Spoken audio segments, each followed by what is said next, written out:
महोदय, इस बीच मैं जहाँ कहीं भी गई हूँ, मैंने सुना है कि उत्पादन बढ़ रहा है और मजदूर हड़ताल नहीं कर रहे हैं।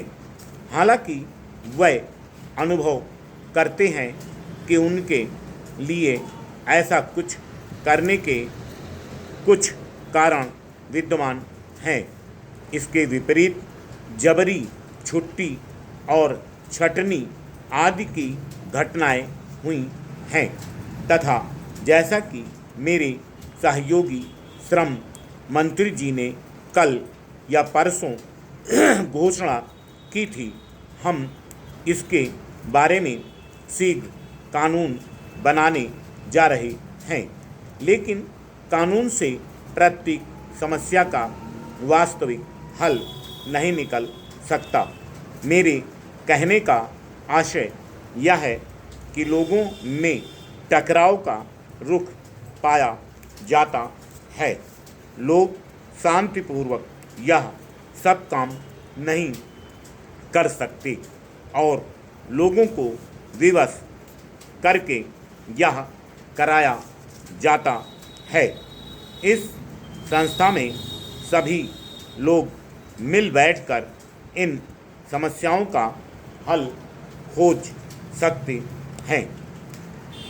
मैं उद्योग की कठिनाइयों को कम करके नहीं आंक रही हूँ और मैं जानती हूँ कि कभी कभी करों के कारण या मांग में कमी होने से कुछ वास्तविक समस्याएं पैदा हुई हैं और हमें उनका हल खोजने की कोशिश करनी चाहिए।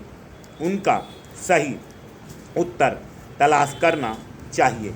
लेकिन हमें यह भी मालूम है कि एक ही उद्योग समूह कभी कभी किसी एक क्षेत्र में अपार लाभ कमाता है, जबकि दूसरे क्षेत्र में थोड़े से नुकसान को भी नहीं सहना चाहता।